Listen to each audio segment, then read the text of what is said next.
Merci pour votre fidélité d'écoute à Nana FM et bienvenue à ce numéro du débat de Nana FM. La date du 13 janvier 1963 restera à jamais gravée dans la mémoire de tous les Togolais car elle marque l'assassinat du Sylvanus Olympio pour marquer les 60 ans du décès du père de l'indépendance.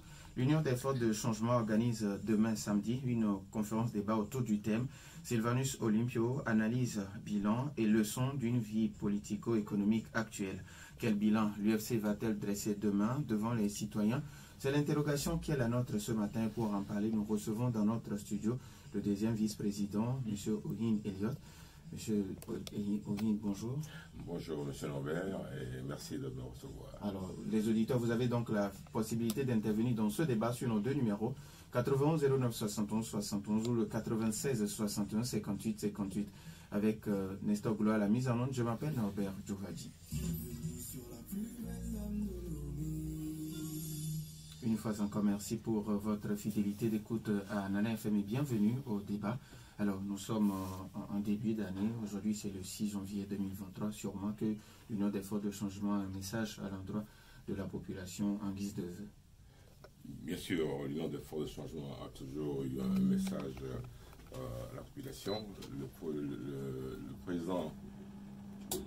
président national de l'UFC, Dr. Djibril Olympio, a une fois encore sacrifié à la tradition en présentant ses vœux du bien-être à toute la population togolaise.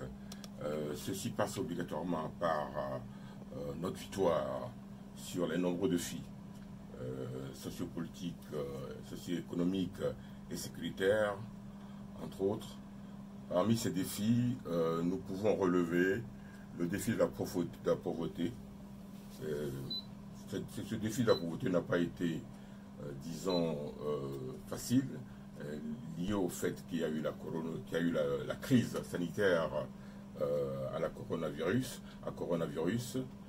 qui n'a vraiment pas aidé le gouvernement togolais à essayer justement de annihiler c'est trop fort, mais de diminuer cette pauvreté. Il y a aussi le défi de la corruption. Vous savez, la corruption est un handicap pour le développement, je dirais même un frein. Nous avons aussi à penser à l'impunité. L'impunité, c'est quelque chose de très dangereuse parce que l'impunité des grands engendre souvent l'incivisme des petits. Et cela peut amener peut créer un cercle vicieux de désordre généralisé qui peut même aller jusqu'à déboucher sur le soulèvement populaire. Il y a aussi le défi sécuritaire, très important, surtout en ces périodes-ci où nous sommes attaqués par les djihadistes. Ce défi interpelle nous interpelle tous, à quelque niveau que ce soit.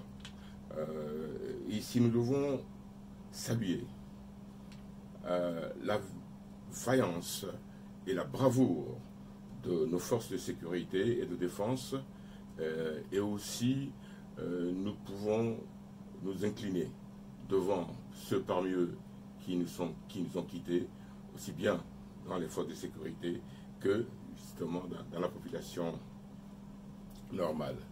Au-delà des défis socio-économiques et sécuritaires, le principal défi politique de cette année est l'organisation des élections régionales et législatives crédibles pour tous les Togolais. Donc, en gros, le président national de l'UFC, Dr. Djibril Olympio, souhaite des vœux de santé, de prospérité, de succès et de bonheur pour tous ses compatriotes. Alors, ça fait 60 ans déjà que le président Sylvanus Olympio est décédé. Vous prévoyez une conférence débat autour du thème Sylvanus Olympio, analyse, bilan et leçons d'une vie politico-économique actuelle. Alors, quel bilan vous allez présenter devant les citoyens qui seront là demain à cette conférence? Vous savez, au-delà de la perte d'un grand homme qui fut le président Sylvanus Olympio, nationaliste et homme en avance sur son temps, nous pouvons inclure dans son bilan son engagement dès 1960 dans une politique souverainiste destinée à autonomiser le jeune État en construction qui est le Togo et le soustraire à toute dépendance vis-à-vis de l'extérieur, d'où sa lutte acharnée pour doter le Togo de sa souveraineté monétaire. Il s'agit donc pour nous, plus précisément aux conférenciers, que je ne serai pas demain, de faire une analyse de cette vision et un bilan partiel de son brève application avant le drame de 13 janvier 1963. N'étant pas le conférencier, vous me permettrez de ne pas rentrer dans les détails, que ceux qui seront intéressés par cette conférence de débat peuvent suivre demain à notre siège, le 7 janvier, de 8h30 à 11h à notre siège. Alors, vous n'êtes pas le conférencier, mais quand même, vous avez une idée de ce que cela présentait comme bilan. Parce que quand vous prenez 60 ans déjà, qu'est-ce qui a été fait, qu'est-ce qui est bien, qu'est-ce qui ne l'a pas été, vous avez au moins une idée? Oui, il y a beaucoup de choses aussi, vraiment, pour parler justement du bilan de M. Olympio. Je crois qu'il y a de quoi, il y a matière à écrire un mémoire sur le bilan de M. Olympio. En très peu de temps, vous savez, dans le domaine agricole, beaucoup de choses ont été faites. C'est l'époque où on parlait justement des jeunes, des jeunes agricoles. Il y a des jeunes conformés pour l'agriculture. Il y avait pas mal de choses. Le port de Lomé datait de cette époque. Il y a beaucoup de choses qui ont été faites. Il y a sa politique monétaire, sa politique, disons, économique et sociale qui était avant-gardiste de cette époque-là. Et tout ça là seront relatés demain par le conférencier à notre siège de 8h30 à 11h. Alors, après lui, vous avez pris la relève et jusqu'à aujourd'hui. Quand vous faites, quand vous jetez un regard critique sur ce qui a été fait, est-ce que vous êtes content que vous avez mené la lutte à un moment donné? Mais écoutez, c'est une continuité que nous voulons faire, parce que vous savez, il y a toujours la continuité en politique.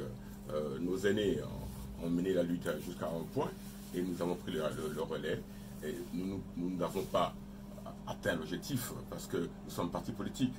Et l'objectif d'un parti politique, c'est la prise du pouvoir de l'État. Nous n'en sommes pas là pour le moment, mais nous contribuons justement à améliorer la vie de nos citoyens tous les jours que nous pouvons. Alors, il y a un auditeur qui me demande comment se porte aujourd'hui l'Union des forces de changement.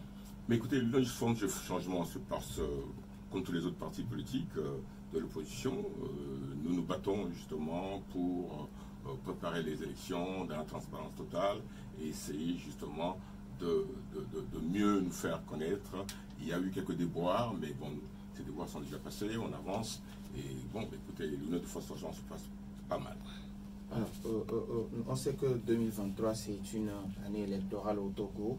Il y aura d'abord les élections régionales et après les législatives. Alors, à votre niveau, comment vont les préparatifs? Écoutez, vous savez, les préparatifs vont bon train. Vous savez, dans une société démocratique, la meilleure façon ou la seule façon pour les partis politiques d'arriver à leur objectif, qui est justement la prise du pouvoir d'État, c'est passer par les élections. Donc, nous nous préparons activement à ces élections. Ces élections passent par la mobilisation de nos sympathisants, de nos adhérents, de nos militants, pour être prêts le jour J. Et nous vivons dans notre époque où nous avons la possibilité d'utiliser les réseaux sociaux qui nous aident beaucoup dans ce genre de mobilisation. Donc nous travaillons activement pour être prêts pour les élections à venir. Ce qui veut dire que vous serez aux élections tant régionales que législatives. Bien sûr, je vous expliquais justement que c'est la seule voie que nous avons en démocratie pour arriver au pouvoir. Donc nous serons réellement présents aux élections. Aujourd'hui, le SMIC au niveau du Togo passe de 35 000 à 52 500.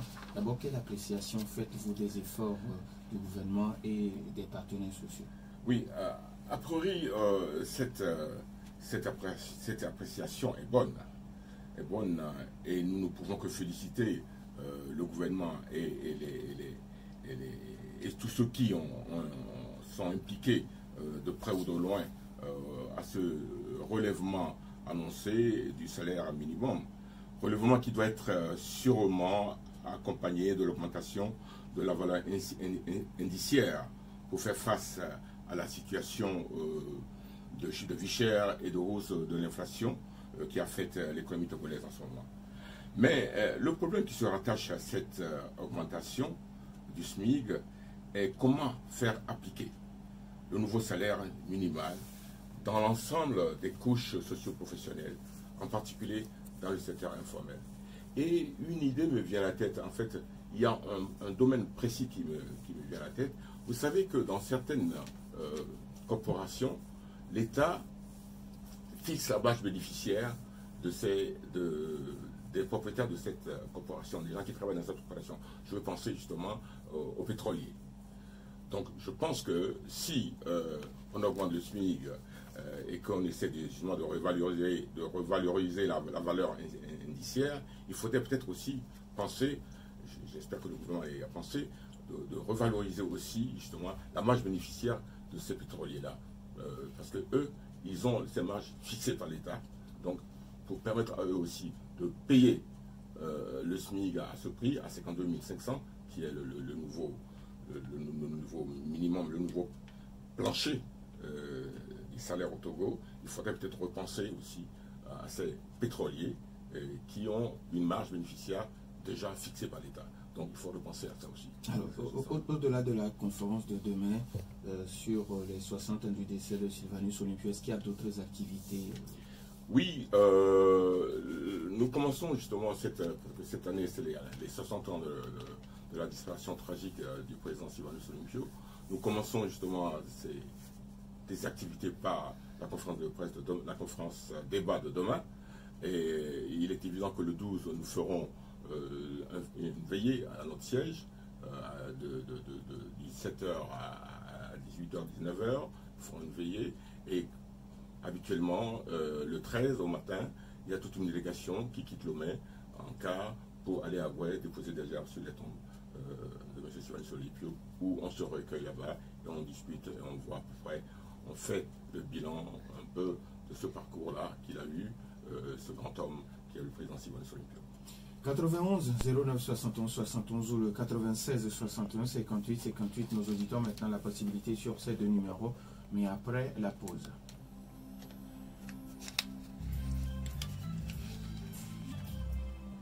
« 91 09 71 71, nous avons un premier auditeur en ligne. Nana FM, allô? Oui. Oui, bonjour. Oui, allez-y, on vous écoute. Ok. Président, bonjour. Bonjour, monsieur. Ok. Première préoccupation, Oui. c'est toujours concernant la crise qui se vit l'UFC. Bon. Comment un parti politique qui a son dossier à la justice est en bonne santé? Pour nous expliquer ça, comment l'UFC est en bonne santé? C'est parce que vous discutez, ce que vous discutez à laquelle vous avez amené ça à la justice, ça que vous appelez la bonne santé. Deuxième préoccupation, je pense que dans une semaine, 13 janvier, la famille a fini de faire 60 ans pour voir.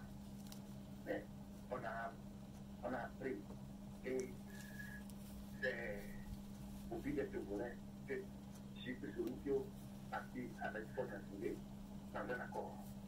Il occupe jusqu'à présent le Togolais l'accord de cette division. Et que certains l'UFC devenu l'accord avec l'UFC ont nié qu'ils n'ont pas participé. Et aujourd'hui, cet accord avec l'UFC là, c'est ce que le peuple togolais avait attendu pour qu'il nous donne un push. Est-ce qu'on peut toujours espérer accord avec l'UFC qui est l'accord juridique fort? Merci. Merci à vous aussi. 91 09 71 71 ou le 96 61 58 58, nos auditeurs ont toujours la possibilité sur ces deux numéros. Avant que d'autres auditeurs n'appellent, la première préoccupation de Pelé qui demande, nous avons un autre auditeur en ligne. Nana FM, allô? Allô? Oui, Papa Sibiti, bonjour. Bonjour. Bonjour mon président. Bonjour, monsieur Sibiti. Sibiti. Papa Sibiti. Papa Sibiti. Vous avez écouté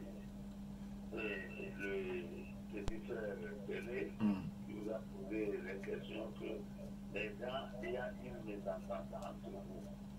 Cette mésentente, pourquoi ne pas faire tout pour l'éteindre, qu'il est ensemble? On parle toujours de Sylvanus Olympio, qui est à son âme, qui est président. Est-ce qu'à son époque, c'est comme ça son parti, il y avait des mésententes? Non! Pourquoi vous ne voulez pas garder sa mémoire? Hein? Deuxièmement, quand vous voulez parler d'assassinat, tout le monde a regretté ça, même fait l'ennemi ou bien fait l'adversaire. La mort d'une personne, même d'un cousin, c'est grave, c'est Dieu. Maintenant, pourquoi Sylvanus Olympio, qui n'était pas seul dans le temps du Christ, le vrai socle, c'est Papa de Souza. Ce monsieur-là, on n'entend plus. On ne l'entend plus. Et maintenant, les collaborateurs comme les Epson, tous, pourquoi vous ne les valorisez pas? Mais maintenant, je ne peux pas aller du côté progrès. L'autre président qui est le beau-frère de Sylvanus, en tant que jeune, vous devez vous entendre. Qui c'est le beau-frère, le petit frère, à la femme, les Miaki, les Ayeba, tout ça là. Soyez unis. Merci beaucoup. Merci à vous aussi. Nous avons notre auditeur en ligne. FM, allô? Oui, allô, bonjour. Monsieur Dadi Dogomé, bonjour. Bonjour, monsieur, oui. Max, bonjour, monsieur Max. Je voudrais vous poser une seule question et je souhaiterais que vous me répondiez à votre âme et conscience. La question est la suivante. L'accord que M. Gilles Olympio est parti signer avec M. Ford Yassimbe pour le partage du pouvoir au Togo. Est-ce que vous ne croyez pas que c'est cet accord qui a tout plombé dans ce pays? Parce que je ne vois pas comment un parti politique peut aller en dehors des autres, signer un accord avec le parti au pouvoir. Cet accord, qu'est-ce que ça contenait? Merci beaucoup, bonne journée. Merci, bonne journée à vous aussi. 91 09 71 71 ou le 96 61 58 58. Les auditeurs ont toujours la possibilité. On peut prendre encore 2 auditeurs. Alors, avant que d'autres n'appellent, vous avez suivi Pelé qui demande crise au sein de l'UFC. Comment est-ce que vous pouvez dire qu'aujourd'hui le parti se porte bien? Sa question rejoint pratiquement la première question de Papa Sibiti. Oui, écoutez, la crise à l'UFC, c'est une crise, disons, partielle, c'est une crise de personne. Ce n'est pas une crise de notre idéologie, c'est pas notre idéologie. C'est pas du tout une crise qui est liée justement à des problèmes gravement, disons, internes. C'est pas du tout le cas. Donc, nous essayons justement de résoudre nos crises en interne entre nous, mais des fois, nous sommes dans un pays de droit. Des fois, il faut demander à ce que justement le droit intervienne pour résoudre définitivement certaines crises, si les choses perdurent. C'était le cas.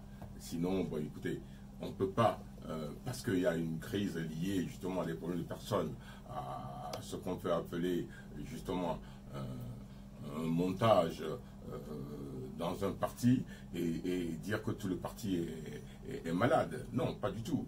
Nous continuons à travailler, nous allons résoudre notre crise et avancer. De ce côté-là, il n'y a pas de problème. Alors, avant de continuer, nous avons notre auditeur. FM, allô? Bonjour. Allô? Bonjour. Oui, bonjour. C'est Basile. Monsieur Basile, allez-y, on vous écoute. Je salue l'invité. Bonjour, monsieur Basile. Moi, je veux intervenir aussi sur les mêmes entreprises l'UFC ANC, on dit même ça là. Vous ne voyez pas on dit UFC, c'est un seul parti, il n'y a pas de différence. Quelques biens qui se sont écartés pour aller du côté ANC, mais c'est la même chose. La la lutte pour la démocratie au Togo, vous ne pensez pas que c'est ce qui avait plombé comme celui d'Abdou qui a posé la question. Et tout le deux présidents également avaient quand même compris tout. Et il suffisait seulement que vous autres en face, que vous compreniez, et puis ça marche.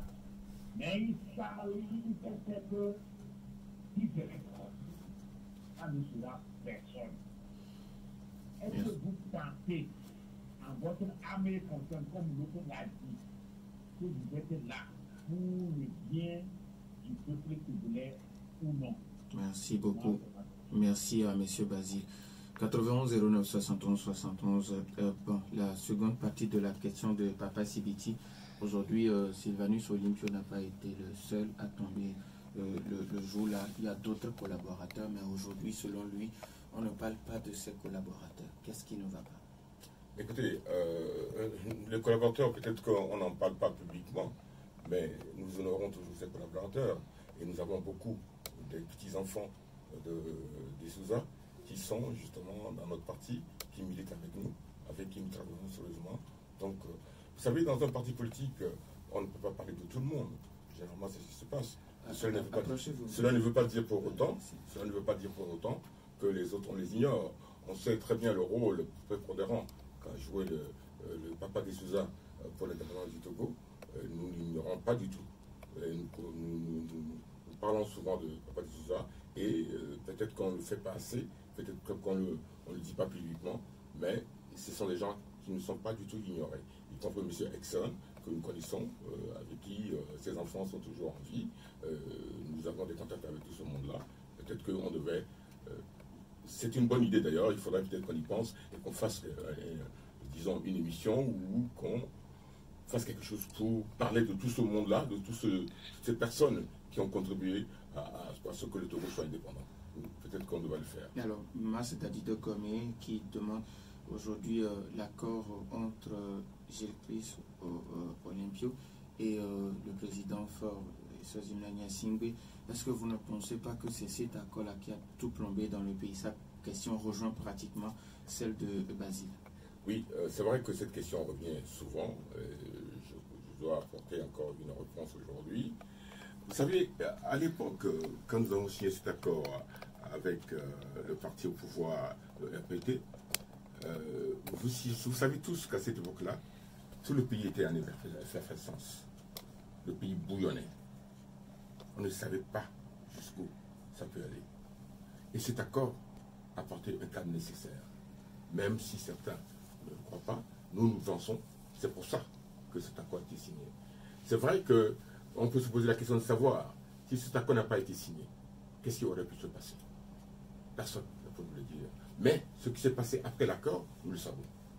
Il y a eu justement ce que nous appelons la paix des braves, qui a permis au pays de repartir sur d'autres bases. Et on ne peut pas dire que cet accord globalement est négatif. Beaucoup de choses ont évolué dans cet accord. Donc, nous disons que bon, la politique, ce n'est pas quelque chose de statique. En ce moment-là, en 2010, quand il y a eu ce problème-là, cette année-là, nous n'avons pas, nous pensons que c'était le meilleur choix à faire. Et c'est ce que nous avons fait. Parce que personne, que ceux qui disent aujourd'hui que l'accord n'était pas une bonne chose, qui s'y peuvent nous dire ce qui aurait pu se passer, on peut les comprendre. Mais nous pensons que l'accord signé à cette époque-là n'était pas du tout un mauvais accord. On devait arriver là. Alors, si il faut le refaire, vous allez le refaire?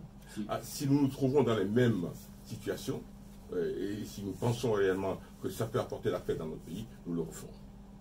C'est ça qui est important. Parce que nous, dans notre parti, ce qui est important pour nous, c'est la paix. Rien ne peut se concevoir sans la paix dans le pays. Donc la paix est primordiale. C'est pour ça que cet accord a été signé à cette époque-là. C'était pour apporter la paix. Parce qu'on sait quand ça commence, mais on ne sait jamais quand ça se termine. Aujourd'hui, le Togo vit en paix. Et ça, c'est très important. Alors, il y a un auditeur qui nous demande aujourd'hui, l'année 2023 va être une année électorale. Il y aura les élections régionales et puis les législatives. Et on sait que dans notre pays, c'est des milliards pour organiser chaque élection au niveau de l'UFC. Est-ce que vous êtes d'accord qu'il faut coupler les deux scrutins, c'est-à-dire et les régionales et les législatives en même temps?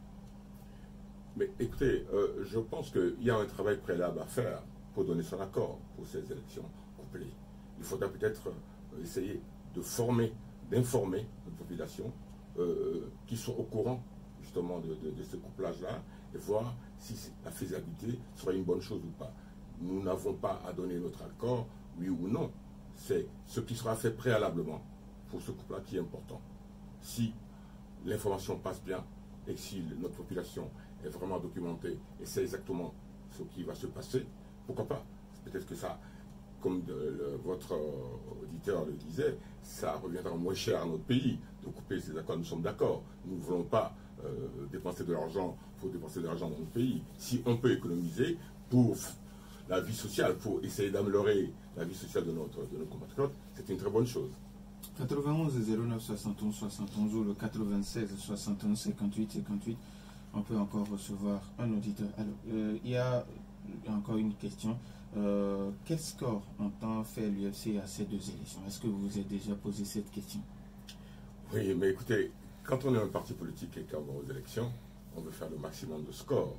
Nous nous battrons pour avoir le maximum, parce que dans un pays démocratique, c'est la loi de la majorité, pour vous permettre justement d'avoir droit au chapitre, et vraiment, parce que notre ambition, c'est d'arriver au pouvoir. Et donc, nous nous battrons pour avoir le maximum de scores. Si possible, la majorité est nécessaire. Alors aujourd'hui, on sait que pour ces élections, pour avoir la majorité, comme vous le dites, c'est la mobilisation de la base. Comment se porte aujourd'hui la base? Est-ce qu'il y a de temps en temps de ces mobilisations? Justement, je vous disais tout à l'heure en termes de cette émission, je vous disais que la mobilisation est primordiale pour nous et que nous avons la chance maintenant d'avoir les réseaux sociaux. C'est vrai que les grands meetings, on ne les fait plus comme avant, pour plusieurs raisons, pour des raisons de sécurité et autres. Mais par contre, nous utilisons les réseaux sociaux qui nous permettent justement de contacter d'autres bases, d'en parler avec eux. Nous faisons des déplacements, des petits meetings, des petits regroupements pour permettre à notre base d'être au courant de ce qui se passe et les informer de l'évolution des choses. Oui, nous sommes en plein travail de mobilisation en ce moment. Alors, quel quartier vous visiterez dans les prochains jours? Le travail se fait par fédération. Nous avons plusieurs fédérations et tout ça. Nous avons prévu justement faire un déplacement pour la région de Pluto dans les jours à venir, où nous rencontrons plusieurs fédérations en même temps, où on va se retrouver pour donner les directives à suivre à nos présidents fédéraux de ces régions-là. Alors aujourd'hui, on sait que le Nord Togo, il y a les populations qui sont là-bas, ont la peur dans le ventre. Est-ce que vous pensez à un moment donné aller les sensibiliser, être à leur côté comme le font déjà les forces de l'ordre et de sécurité? Mais vous avez bien fait de me poser cette question parce que hier j'ai discuté longuement avec un de nos présidents fédéraux de la région de Tone et aussi de Saint-Cassé avec qui j'ai discuté et nous parlons de ces problèmes-là. Nous ferons des déplacements, mais nous éviterons de faire des déplacements qui appellent beaucoup de gens, qui peuvent, pour des raisons de sécurité, et puis nous écouterons aussi ce que nous diront le ministre de la Sécurité, qui est le garant de notre sécurité dans notre pays. Il nous donne des directives à suivre. Il est hors de question que nous allons à l'encontre de ces directives-là. Mais les gens, nos frères de la région septentrionale, ne sont pas du tout oubliés. Nous ferons des déplacements pour aller les voir dans la paix, si possible, le plus rapidement possible. Et nous avons déjà fait certains déplacements. Alors, il y a un auditeur qui dit aujourd'hui qu'eux, ils sont démotivés. Si vous devez aller vers ces populations, quel sera votre leitmotiv? Mais écoute, notre leitmotiv, c'est de leur poser la question de savoir les raisons de leur démotivation et leur apporter justement des réponses adéquates qui puissent les convaincre à reprendre la lutte avec nous. Donc, c'est vrai, nous devons écouter les gens et leur apporter les réponses qu'ils attendent de nous et voir à peu près comment nous pouvons les aider. Parce qu'en fait, vous savez, nos adhérents, le peuple togolais attend beaucoup des hommes politiques, des changements des hommes politiques. Ils nous préconisent, ils nous demandent tous, monsieur, plusieurs de vos éditeurs ont parlé d'unité, pardon, ils nous demandent de nous entendre, et dans le message du président national de l'UFC, il y a justement cette idée justement de mettre en commun nos moyens pour pouvoir arriver à satisfaire nos populations, parce que c'est le plus important. Ce n'est pas seulement être de l'opposition pour être de l'opposition. Non, c'est être dans une opposition constructive pour notre pays, qui puisse permettre à notre pays, à notre population, de vivre mieux. C'est ça le plus important pour nous. Est-ce que vous avez compris ou bien vous voyez qu'aujourd'hui le Togolais est fatigué de tout ce qui est politique? Je n'ai pas l'impression que le Togolais est fatigué de tout ce qui est politique. Le Togolais attend mieux de la politique.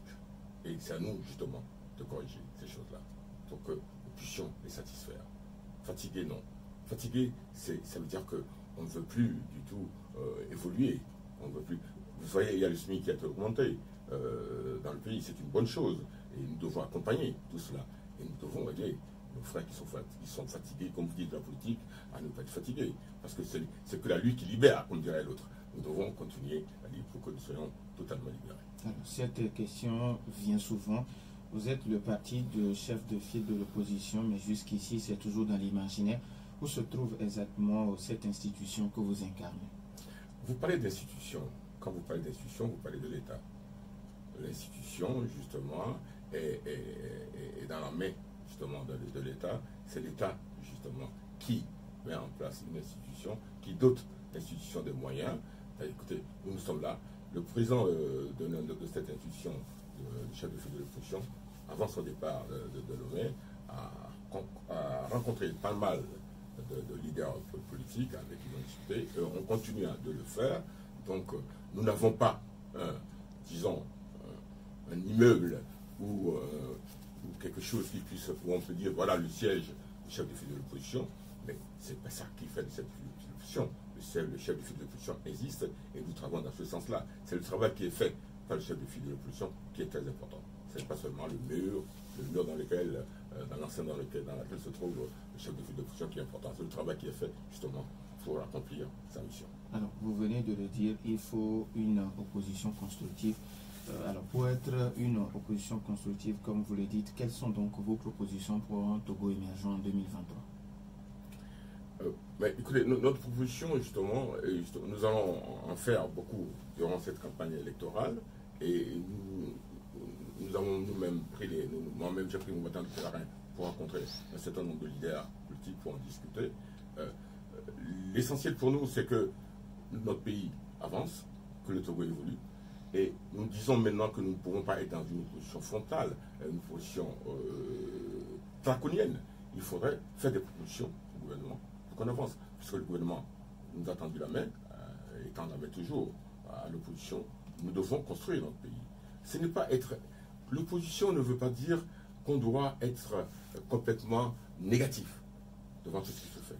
Nous devons essayer justement d'aider le gouvernement, de faire des propositions constructives pour le bien-être de tout le peuple. C'est ça qui est important à faire. Alors, il y a encore un auditeur qui demande, c'est vrai, vous l'avez dit, il n'y a pas de mieux pour l'institution du chef de file de l'opposition. Comment faire pour voir le chef de l'opposition? Si on a des propositions à lui faire, comment est-ce qu'il faut le rencontrer? Est-ce qu'il y a quelqu'un à qui on adresse ces propositions? Bien sûr, il y a une structure dans le parti. À l'absence du président national de notre parti, qui est le chef de l'opposition, il y a ses représentants, qui sont les vice-présidents. Nous sommes là, à tout moment, pour jouer le rôle. Donc il n'y a aucun problème de ce côté-là. L'auditeur dit que vous n'avez pas répondu à sa question. Quelles sont vos propositions? Vous n'avez pas fait de propositions concernant pour le Togo émergent 2023. Écoutez, pour le Togo émergent de 2023, nous voyons déjà que le gouvernement a augmenté les SMIC, c'est une bonne chose, mais maintenant il faut encadrer cela pour que ça soit profitable pour tout le monde. Nous devons essayer de voir dans quelle mesure nous pouvons, parce qu'il n'y aura pas d'émergence dans ce pays s'il n'y a pas la sécurité. Nous sommes confrontés à un problème de sécurité en ce moment. Et j'appelle toute la population à mettre la main à la pâte pour qu'on puisse résorber ce problème de sécurité. Parce qu'aucune émergence n'est possible si on n'a pas la sécurité. Donc, en politique, les solutions se règlent étape par étape. Nous sommes confrontés à un problème très important en ce moment qui est la sécurité. Résolvons ce problème de sécurité et l'étape suivante, on va l'affronter aussi. Alors, dans le cadre de ces élections, que ce soit régionales ou législatives, quelle relation vous gardez avec les autres partis de l'opposition? Nous avons commencé à nous rencontrer, à discuter, à voir dans quelle mesure nous pouvons travailler ensemble. Le pont n'est pas rompu, ça je peux vous assurer. Nous nous rencontrons des fois. Personnellement, je rencontre un certain nombre de leaders de partis de l'opposition. Nous parlons du Togo, de comment faire pour faire avancer les choses. Le pont n'est pas rompu du tout. Nous travaillons ensemble. Il nous reste pratiquement 1 minute 30 secondes. Si vous avez un message à l'endroit d'abord de la population et puis des autres partis de l'opposition. Mais écoutez, le message à l'endroit de la population, surtout à l'oreille de cette année nouvelle, c'est de leur dire de garder espoir, que rien n'est perdu. Et que, aussi bien le gouvernement que nous, membres de l'opposition, nous battons pour le bien-être de notre peuple. Et nous ferons tout pour cela. Donc, de ce côté-là, comme c'est le début de l'année, nous souhaitons justement beaucoup de bonnes choses à notre peuple, que les choses se passent dans la paix, surtout la paix, qui est importante, parce que sans la paix, rien ne peut se faire.